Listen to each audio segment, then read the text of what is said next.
some of the most common things I see, first is individuals refuse the breathalyzer. There's no record of any blood alcohol content, whatever. First off, congratulations. Here we say, heck no, don't blow. The absolute worst thing you can do is blow a .08, because at that point, once you blow that .08 or greater, then we have to go and do a couple of things. You have to show that the Intoxilyzer was not properly calibrated within the time frames allowed, or the officer wasn't certified, or there was some other error with the Intoxilyzer. And from there, you get to go and make your normal DUI arguments. You get to make the common law arguments is what we call them. So refusing a breathalyzer creates very much an uphill battle for the state. So congratulations, you get a big thumbs up if you refuse to blow or do anything along those lines.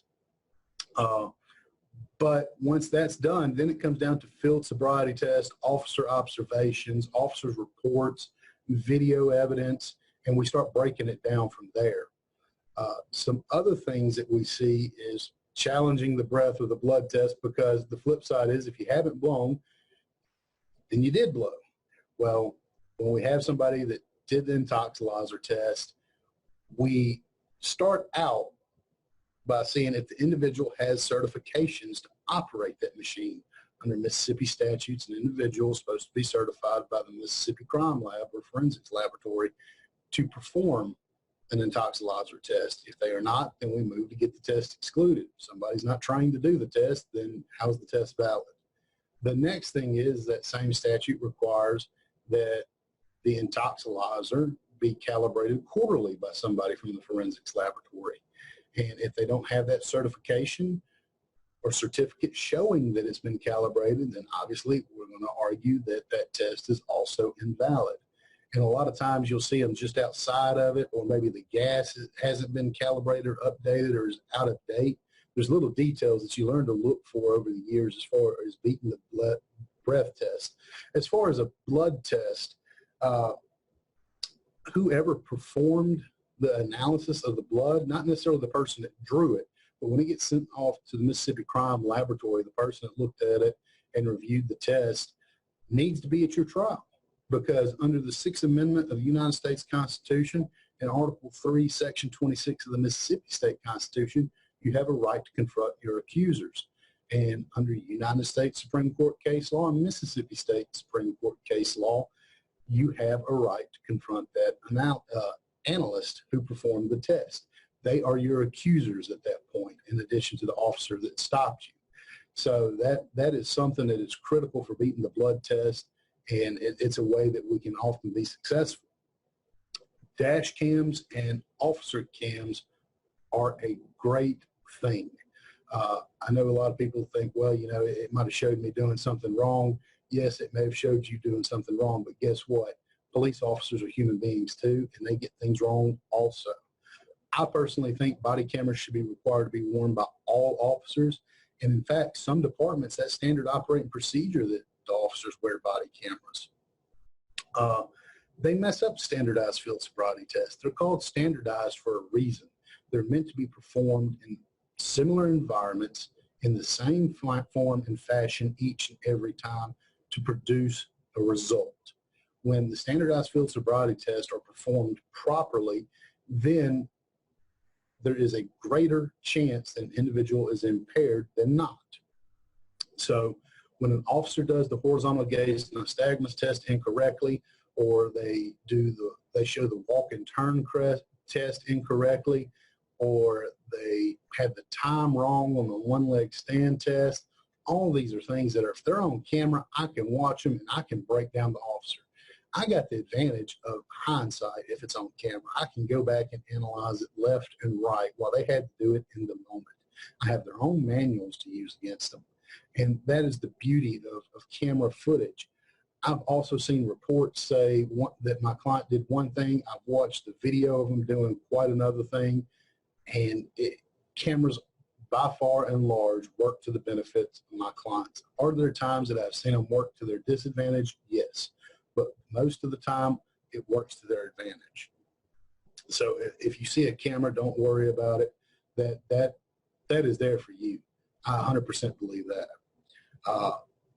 Another thing is challenging drug recognition experts. Well, the good news is there's relatively few of them in Mississippi compared to the police force as a whole. And it's really unusual that there's a full-blown DRE exam performed by somebody.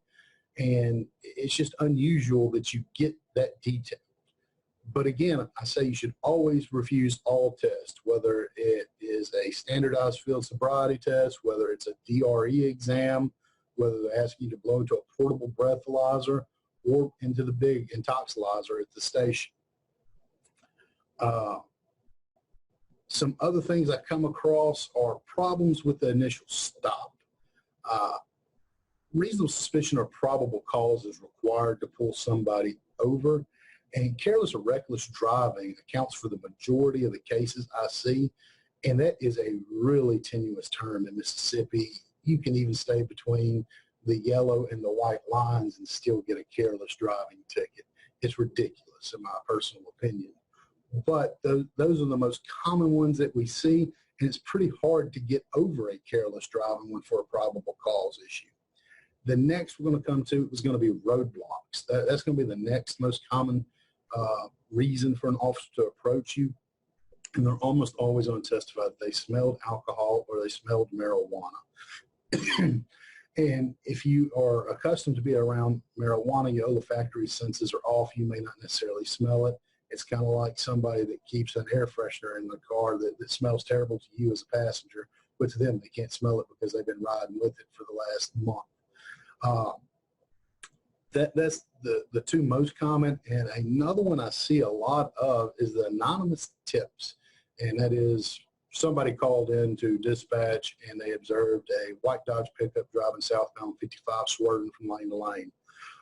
The case law on that's really great for somebody because they have to be able to prove the veracity of that tip.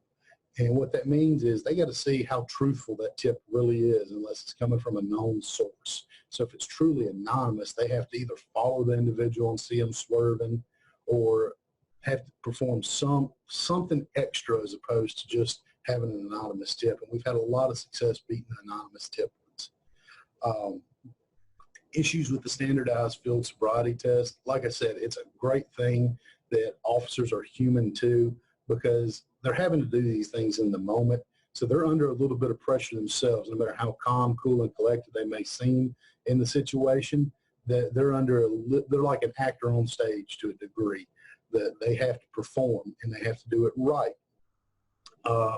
They have to perform the full battery test, and that consists of a horizontal gaze nystagmus, that consists of the walk and turn test, and the one-leg stand test.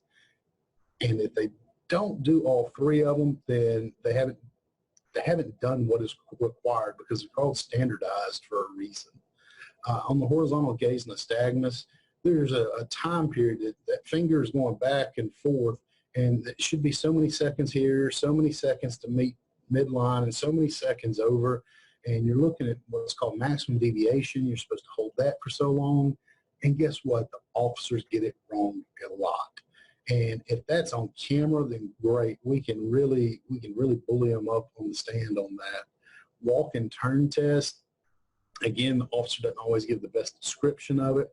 The officer may say that you missed this, that, or the other. And you can look at the video a lot of times and see whether or not a person met it. Another thing is the size of the line. The smaller the line, the more difficult to test because you have to maintain at least part of your foot on the line and you have to meet heel to toe each and every time. So if they put it on like a parking lot stripe, for example, or the white stripe on the side of the road, well, that's a 4, 5, 6 inch wide line sometimes. So you can almost be walking like a cowboy, and as long as your heel and your toe meet, you met the terms of the test, even though it could be darn near zigzag. And you can use their rule books against them on that. And the one-leg stand, again, it's going to come down to the timing of it, whether the officer did that right. And sometimes you can even see the officer cheat whenever he's doing a demonstration. They can bend that leg just a little bit. And if you bend that leg, I've been to some CLEs, I'm here to tell you it helps a lot as far as balancing for that test. And officers mess these up all the time. They're on the side of the road. They're trying to listen to their radio. There's cars coming and going, and there's other officers usually that may be distracting them a little bit, or maybe even they're trying to keep an eye on the passenger in your vehicle just a little. So there are little things that they miss a lot of times too. Something else we see is the vehicle's inoperable, no keys on the individual. If that's the case, great. But what I'm going to tell you, this is a very fact-intensive area. There's a case out there where the vehicle could not be cranked, but it was rolling downhill, and the man had been working on it, had been drinking, and it rolled out into the road, and guess what? He got a DUI because he was trying to steer it. So these are very, and that's from the Mississippi Supreme Court. These are very fact-intensive. The statute says we'll operate an automobile. Operating is a very broad term, and they do have to show beyond a reasonable doubt that you operated it. Sitting in a vehicle with the heater on is enough to show that you were operating it. So keep in mind, if you want to be in an automobile and trying to sleep it off or something like that, park somewhere, take the keys out of the ignition, make sure the vehicle is not running. And that's going to give you the best chance of beating the keys not in ignition in the vehicle not operating argument. And those are some of the most common issues we see as far as raising defenses and things along those lines.